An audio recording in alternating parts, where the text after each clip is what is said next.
Hello friends, welcome to daily newspaper vocab. Friends, आज ये हमारे वीडियो सीरीज़ का पहला वीडियो है। तो आज मैं आपके साथ कुछ 15 वर्ड्स डिस्कस करूंगा और ये सभी वर्ड्स, आज का जो 15 वर्ड्स हैं, ये सभी द हिंदू न्यूज़पेपर से लिए गए हैं। और किस फॉर्मेट में आपके साथ मैं डिस्कस करूंगा ये मैं पहले ही इंट्रोडक्शन वीडियो में बता चुका हूँ। तो आइए शुरुआत करते हैं वर्ड्स के साथ।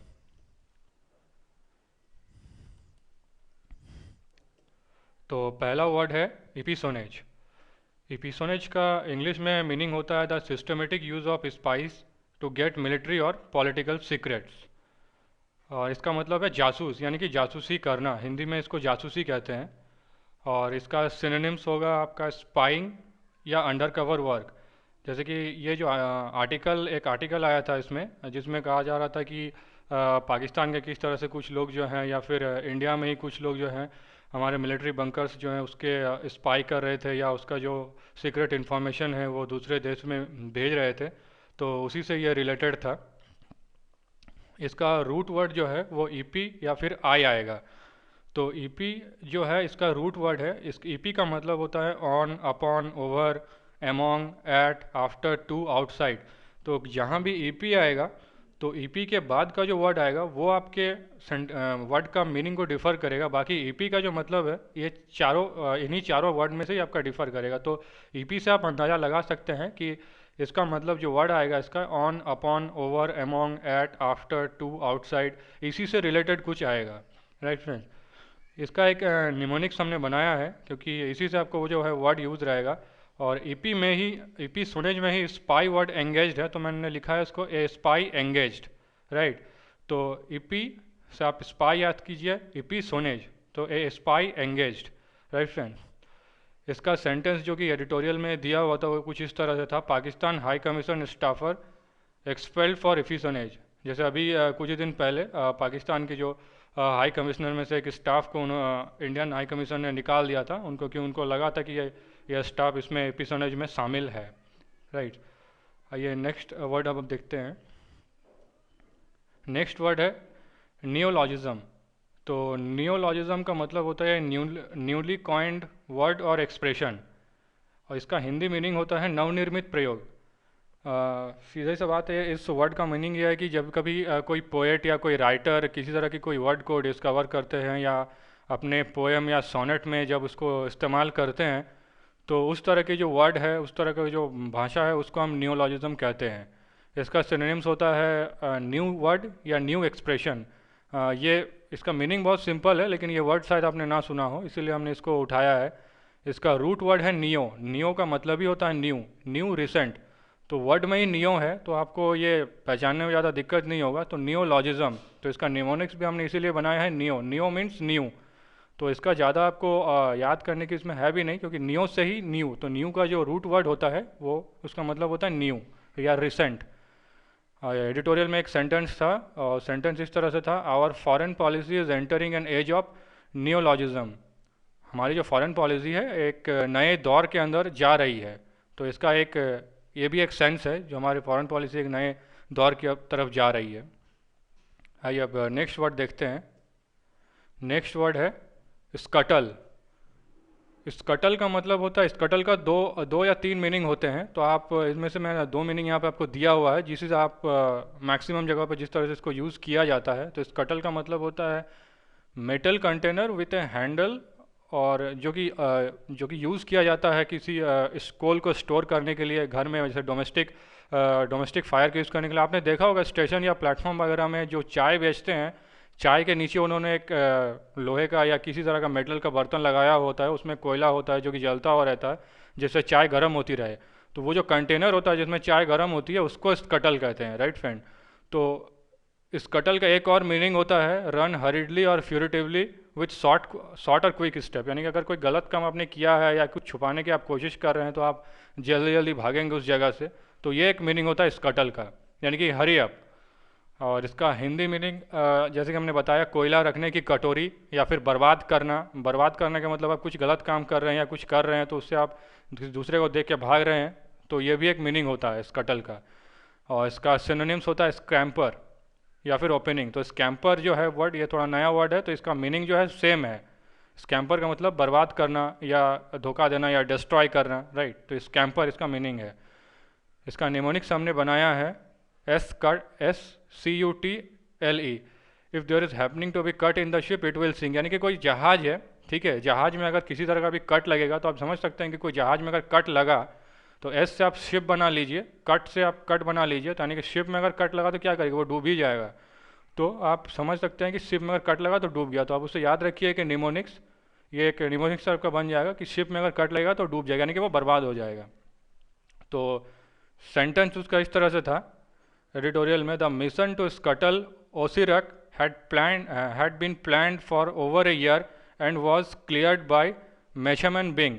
देखिए यहाँ जो ओसिरक जो वर्ड है इसको आप कंफ्यूज मत होइए। ओसिरक जो है एक ईरान में एक न्यूक्लियर पावर प्लांट है। तो एडिटोरियल में कुछ इस तरह से था कि इसराइल जो कि सर्जिकल स्ट्राइक्स के लिए फेमस माना जाता है, तो कई बार वो ईरान में घुस के ओसिरक जो न्यूक्लियर पावर प्लांट है उसका स्नूपिंग करता था, उसको बर्बाद करने की कोशिश करता था। तो इस तरह का एक आर्टिकल था, तो उसमें ये सेंटेंस था, ठीक है। तो ओसिरक जो है वो एक न्यूक्लियर पावर प्लांट का है और मिशिगन बैंक जो है किसी का नाम है, उसमें नाम दिया हुआ था।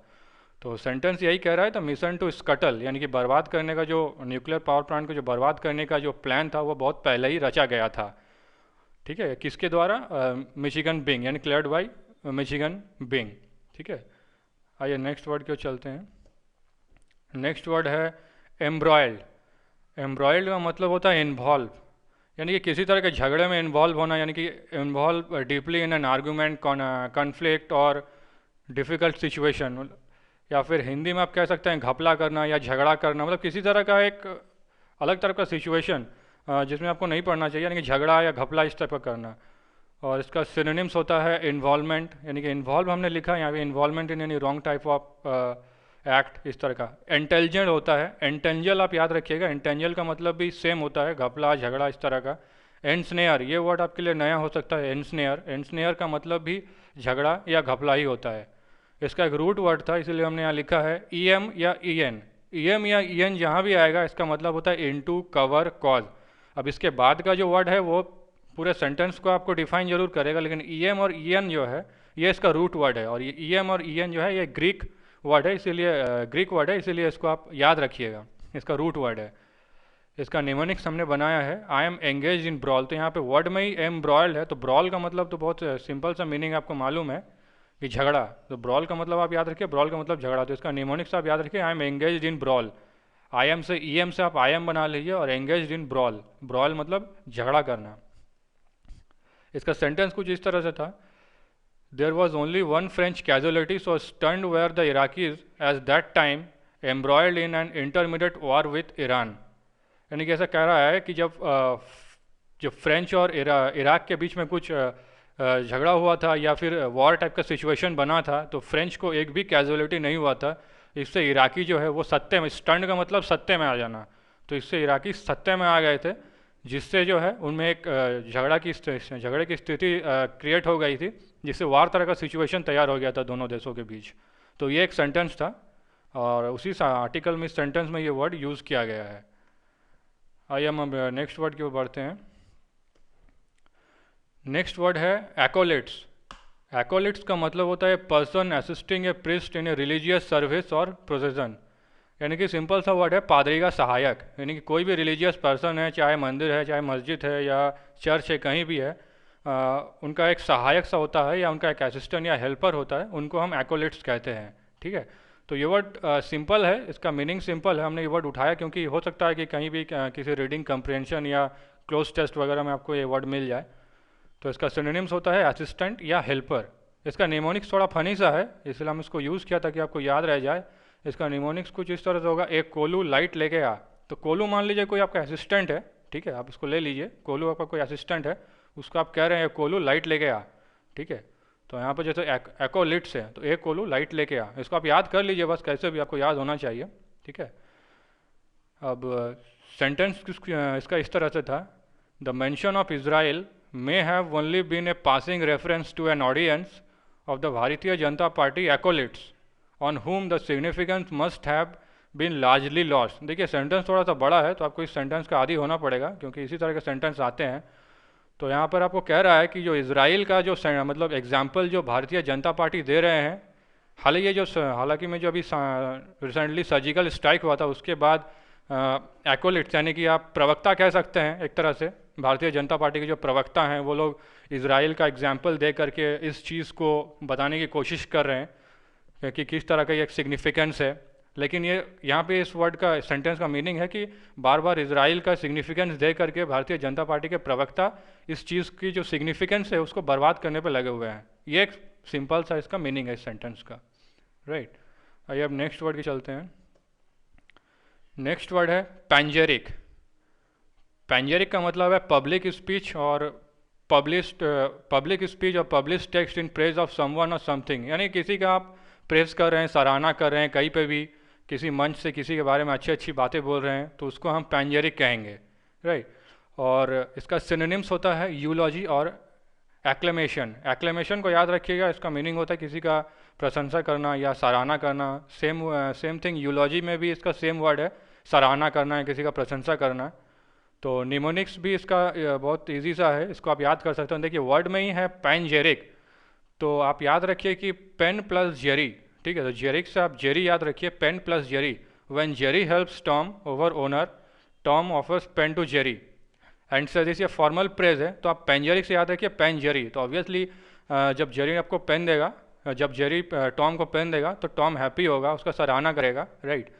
तो यहाँ से आप पेन जेरी को याद रखिए, पेन जेरी। तो पेन जेरी को क्यों पेन जो है जेरी ने दिया टॉम को, जिससे टॉम जो है खुश हुआ, तो उसका सराहना करेगा।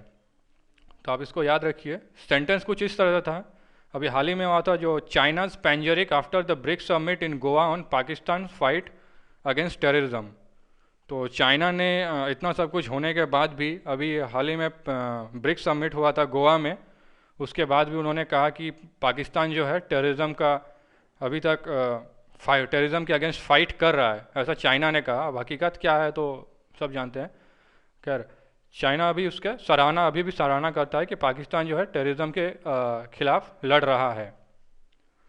आइए नेक्स्ट वर्ड जाते हैं। नेक्स्ट वर्ड है मॉर्टिफिकेशन।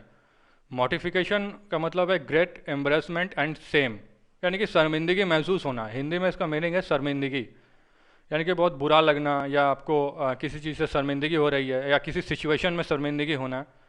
इसका सिनोनिम्स होता है एम्बरेसमेंट या ह्यूमिलेशन। तो सिनोनिम्स भी बहुत सिंपल सा है, एम्बरेसमेंट या ह्यूमिलेशन। इसका निमिनिक्स हमने बनाया है मोटी। देखिए मोटिफिकेशन में ही है मोटी, तो अगर आप मोटी किसी को कह रहे हैं तो सिंपल सा मीनिंग है उसको आप एम्ब्रेस करने के लिए किसी को मोटी आप कहेंगे, नहीं तो आप उसका नाम से ही बुलाएंगे। तो आप याद रखिएगा मोटी, अगर किसी का मोटी बोलते हैं तो वो ज़्यादा एम्बरेसिंग वर्ड है, राइट। तो एम्बरेसिंग वर्ड जो है वो मोटी है, यह एक निमोनिक्स हो गया।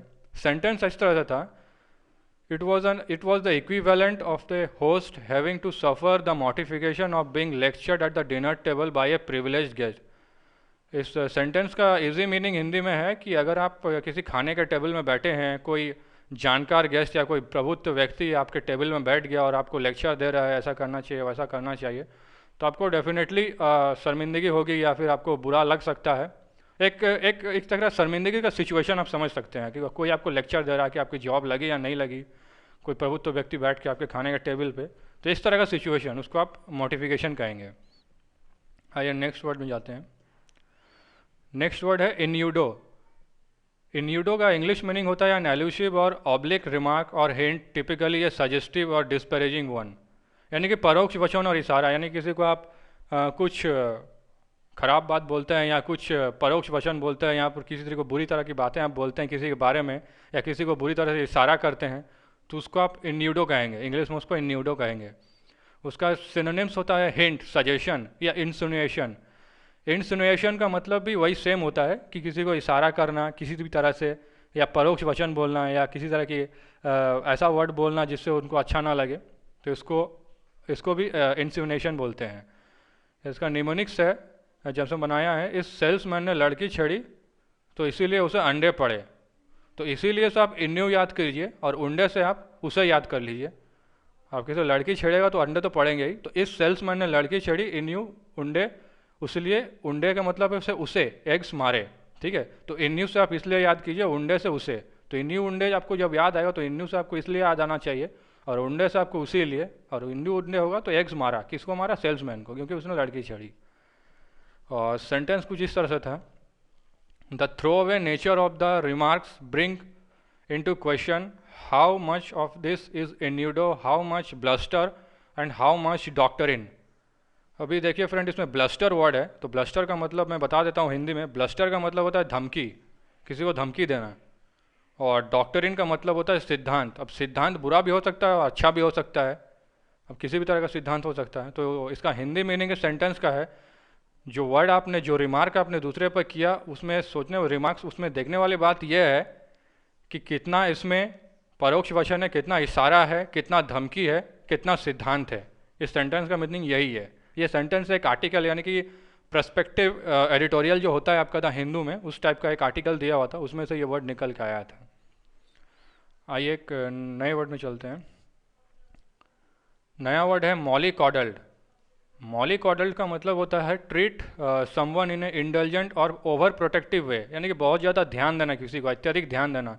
जैसे कि छोटे से बच्चे को आपने देखा होगा कि उसके माँ बाप बहुत ज़्यादा ध्यान से रखते हैं ताकि कहीं गिर ना जाए या कुछ ना हो, यानी कि किसी को भी बहुत ओवर प्रोटेक्टिव वे से रखना या बहुत ज़्यादा ध्यान देना, तो उसको आप मॉलीकॉडल्ड कहेंगे, उस वर्ड को मॉलीकॉडल्ड कहेंगे। इसका सिनोनिम्स होता है आपका पैम्पर, कोसेट, कॉडल। पैम्पर का मतलब भी वही होता है जिसकी जो ध्यान देना या किसी का बहुत ज़्यादा फिक्र करना।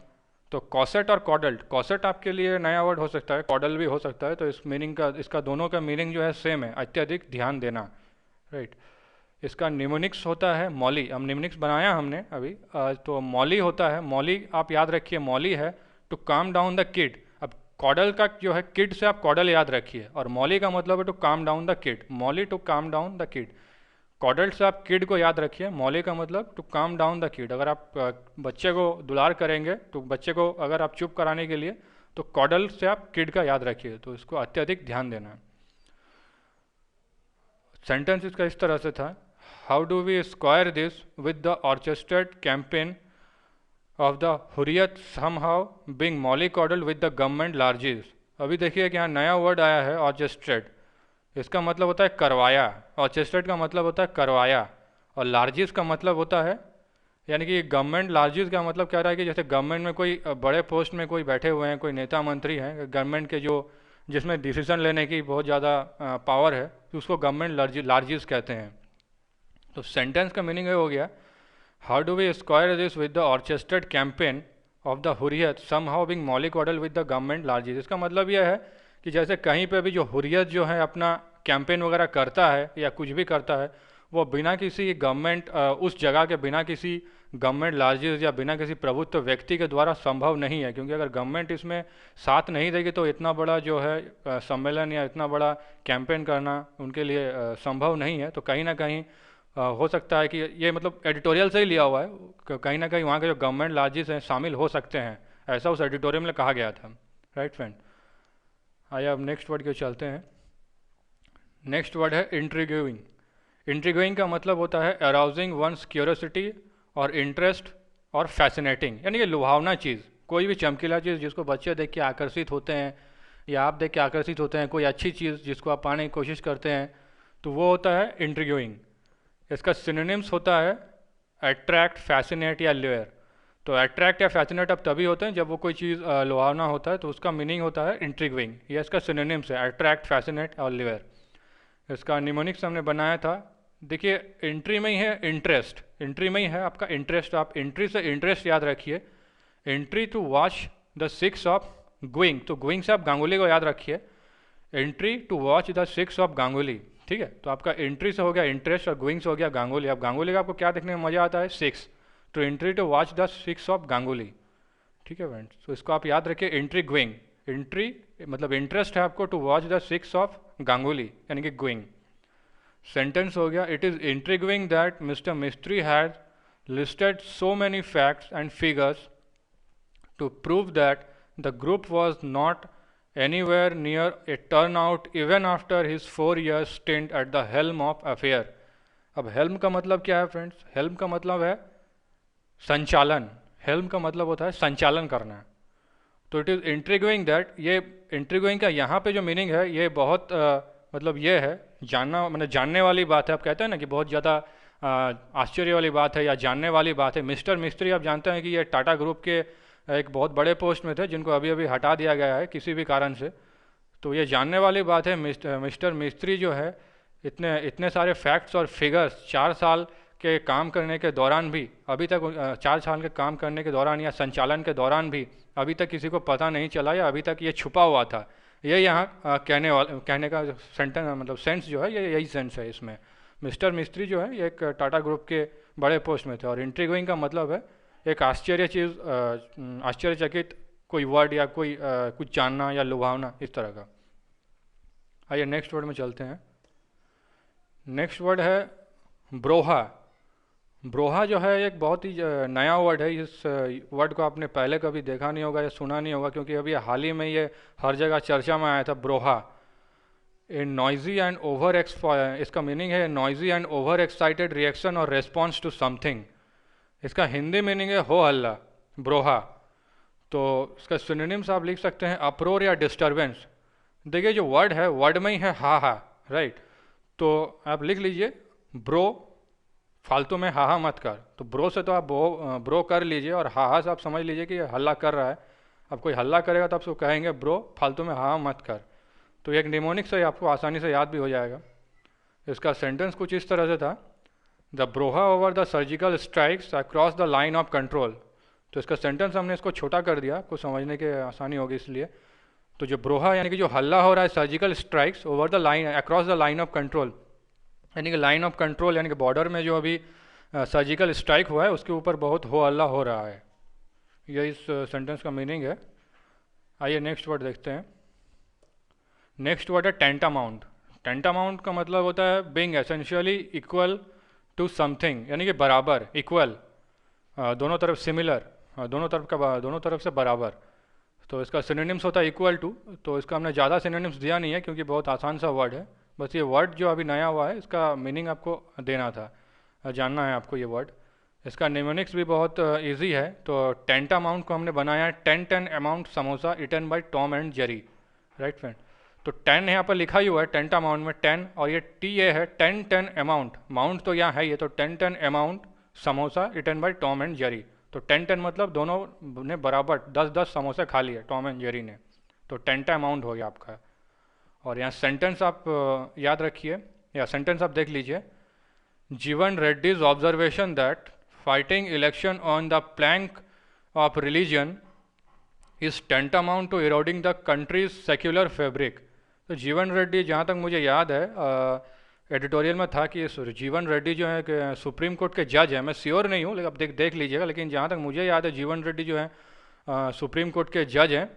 इन्होंने कहा है कि उनका जो ऑब्जर्वेशन है, लेकिन अभी इंडिया में इलेक्शन को फाइट करने के लिए जो सेक्युलर पॉलिटिक्स है उसका इस्तेमाल किया जाता है, जिसकी वजह से कंट्री का जो सेक्युलर फैब्रिक है वो ख़राब हो रहा है। यानी कि रिलीजन का इस्तेमाल किया जाता है, जिससे जो है इरोडिंग का मतलब है जंग लग जाना, इरोड का मतलब होता है जंग लग जाना, जिससे जो है हमारी इरोडिंग ख़राब हो भी होना, ये भी कह सकते हैं आप इरोडिंग। तो जिससे हमारी जो सेक्युलर फैब्रिक है वो ख़राब हो रही है हमारे देश की। ये एक सीधा सा मीनिंग है इसका। आइए नेक्स्ट वर्ड में चलते हैं। नेक्स्ट वर्ड है गैरगेटवन, ग्रैगेंटवन। ग्रैगेंटवन का मतलब होता है एनोरमस, या फिर आप कह सकते हैं वोसिफेरस, ठीक है। तो एनोरमस का मतलब होता है विशाल, यानी कि बहुत ज़्यादा, ह्यूज।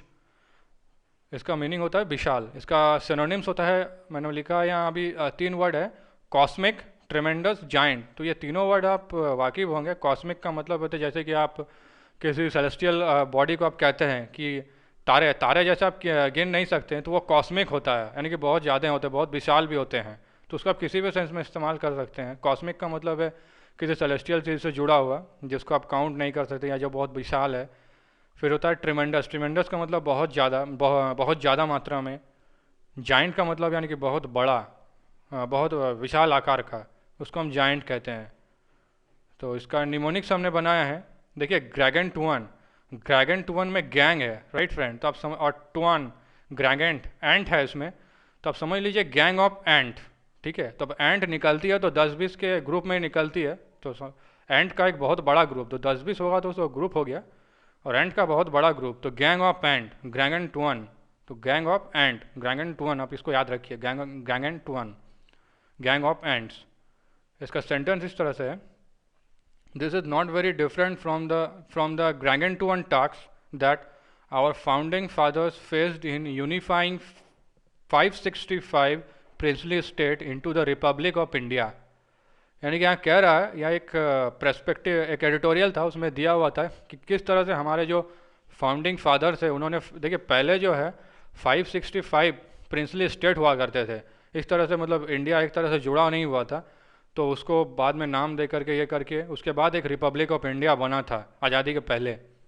आज़ादी के बाद इंडिया बना है, उसके पहले जो है प्रिंसली स्टेट हुआ करता था। तो उसको हमारे Gargantuan यानी कि इतना विशाल देश को जो कि 565 प्रिंसली स्टेट में डिवाइड था, उसको हमारे फाउंडिंग फादर्स ने एक रिपब्लिक ऑफ इंडिया बनाया।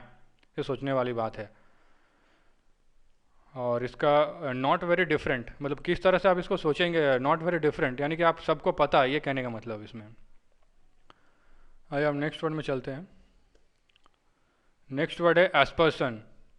एस्पर्सन का मतलब होता है इंग्लिश में an attack on the reputation और इंटीग्रिटी ऑफ समवन और समथिंग, और कैरेक्टर एसिनेशन, किसी का कैरेक्टर एसिनेशन करते हैं या किसी को बेइज्जत करते हैं, किसी के बारे में अपवाद बोलते हैं, तो उसको एस्पर्सन कहते हैं। अब इसका सिनोनिम्स होता है डेनिग्रेशन। डेनिग्रेशन आप याद रखिएगा, कहीं भी आएगा तो इसका मतलब भी होता है कैरेक्टर एसिनेशन, या किसी को आप अपवाद कहते हैं तो। इसका एक और मीनिंग होता है सेंसुअर। सेंसुअर का मतलब होता है अपवाद। इसका विलिफिकेशन, विलिफिकेशन का मतलब वही होता है अपवाद या किसी का कैरेक्टर एसिनेशन करना, और एस्पर्सन के सिनोनिम्स होता है ये सब, डेनिग्रेशन, सेंसुअर, विलिफिकेशन, ये तीनों वर्ड आप याद रखिएगा। इसका नेमोनिक्स हमने बनाया है, थोड़ा फनी सा है लेकिन आप याद कर लीजिए। देखिए एस्पर्सन है, तो एस्पर्सन से आप याद रखिए एस्पिरिन। एस्पिरिन खा के गाली मत दे। तो अब एस्पिरिन खा के कोई गाली नहीं देता है, तबीयत खराब होता है तो भी एस्पिरिन खाता है। तो अब एस्पिरिन का कोई दूसरा मीनिंग आपको अगर निकालना हो तो बस आप एस्पर्सन निकाल लीजिएगा। तो एस्पिरिन खा के गाली मत दे, ठीक है। तो कोई एस्पिरिन अगर खा लेगा तो वो गाली देने लगेगा, ऐसा आप सोच लीजिए, ठीक है। तो एस्पिरिन का एक यूज़ होता है तबीयत ठीक करने का। दूसरा वर्ड अगर आपको यूज़ याद आए तो आप समझ लीजिएगा कि एस्पिरिन खा के कोई गाली भी दे सकता है। तो ये आपका एक निमोनिक्स बन गया। अब इसका सेंटेंस इस तरह से था, mister Mistry had cast aspersion on the Tata group, the Tata sons board had several Tata companies. Tata group son and several Tata companies, यानी कि मिस्टर मिस्त्री जो है उन्होंने अपवाद दिया, यानी कि एक बुरा इमेज क्रिएट किया टाटा ग्रुप के ऊपर, टाटा सन्स बोर्ड के ऊपर, टाटा कंपनीज के ऊपर। ऐसा ये सेंटेंस कह रहा है कि mister Mistry had cast aspersion on Tata group, Tata sons board and several companies, right friend. आइए अब नेक्स्ट वर्ड की ओर चलते हैं। ये लास्ट वर्ड है, इस वर्ड है एक्सोनरेशन। एक्सोनरेशन का मतलब होता है इंग्लिश में the action of officially absolving someone from blame और विंडिकेशन, यानी कि the action of officially absolving someone from blame और विंडिकेशन, यानी कि दोष मुक्ति, एक्विट, डिस्चार्ज करना। जैसे कि कोई जेल में है, उसको दोष मुक्त कर दिया, या उसकी रिहाई हो गई, या कोई कोर्ट ने उसको छोड़ दिया या उसको दोष मुक्त कर दिया। हाल ही में बहुत सारे केसेस हुए हैं जिनको अभी बहुत सारे चार्जेस लगे हैं, उसको कोर्ट ने एक्विट कर दिया। तो उसी का मीनिंग है एक्सोनरेशन। तो अभी एक्विट जो वर्ड है ये कम यूज़ होते हैं, और लीडिंग न्यूज़पेपर में ये जो वर्ड है एक्सोनरेशन, ये ज़्यादा यूज़ होता है, एक्सोनरेशन। और इसका नेमोनिक्स जो है आप देख लीजिए, इसमें लिखा हुआ एक्स, ई एक्स। तो ई एक्स से आप याद रखिए रिलीज आउट। एक्स का मतलब होता है आउट, आपको तो मालूम होगा एक्स का मतलब होता है आउट, ई एक्स का मतलब आउट। ऑनरेशन, अब वर्ड को देखिए, ऑनरेशन। ऑनरेशन का मतलब समझ लीजिए कि आप ओनरशिप, तो यानी कि किसी भी चीज़ की ओनरशिप को आपका कुछ छोड़ दिया जाए तो आप उससे क्या हो जाएंगे, रिलीज हो जाएंगे, यानी कि मुक्ति मिल जाएगी आपको उससे। तो एक्स ओनरेशन, यानी कि एक्स का मतलब रिलीज आउट, ओनरेशन, ओनरेशन का मतलब फ्रॉम ओनरशिप, किसी भी तरह की ओनरशिप, आप ओनरेशन को ओनरशिप बना दीजिए। तो किसी तरह की ओनरशिप को आपको अगर रिलीज़ कर देंगे तो आपको जो है उससे मुक्ति मिल जाएगी। इसका सेंटेंस इस तरह से था, Bharatiya Janata Party happened long before his legal exoneration by a special court of the central bureau of investigation this week in the mining operation corruption case.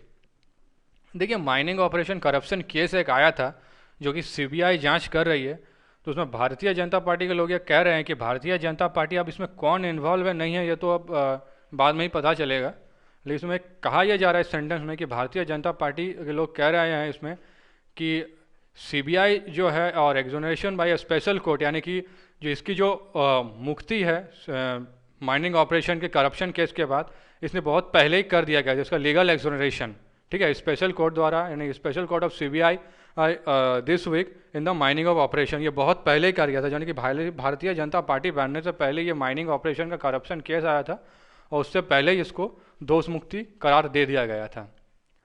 तो फ्रेंड्स, आज हम लोगों ने 15 वर्ड्स कंप्लीट किए, इसके सारे वर्ड्स आप याद कीजिए, अगर ज़रूरत हो तो आप एग्ज़ाम्स के पहले इस वीडियो को एक बार और रिमाइंड करके देख लीजिए ताकि ये वर्ड आपको याद हो जाए, क्योंकि ये हाई फ्रीक्वेंसी वर्ड्स हैं और इसके आने के चांसेस बहुत ज़्यादा हैं एग्ज़ाम्स में। तो आप इस वर्ड्स को रिवाइज़ कीजिए, आप देखते रहिए, इन वर्ड को याद करने की कोशिश कीजिए। और जिन लोगों ने अभी तक सब्सक्राइब नहीं किया है, आप लोग सब्सक्राइब कीजिए, क्योंकि अब इसके बाद जो है डेट वाइज मैं हर दिन आपको हर दिन वीडियोस में अपलोड करूँगा वर्ड्स के साथ, और इसमें डेट भी मैं मेंशन कर दूंगा किस दिन का कौन सा वर्ड है। तो आप सब्सक्राइब कीजिए ताकि आपको रेगुलर अपडेट्स मिलते रहें। आप अगर चाहते हैं कि इस वीडियो को मैं थोड़ा और अपडेट करूं, आपको लगता है कि किस तरह से मैं आपको हेल्प कर सकता हूं, तो आप प्लीज़ कमेंट में लिखिए कि क्या मैं और आपको इसमें अपडेट आपके लिए कर सकता हूं। तो प्लीज़ आप लोग इसमें कमेंट्स भी दीजिए, क्योंकि वो बहुत ज़्यादा ज़रूरी है। So thank you and thank you all, खुश रहिए।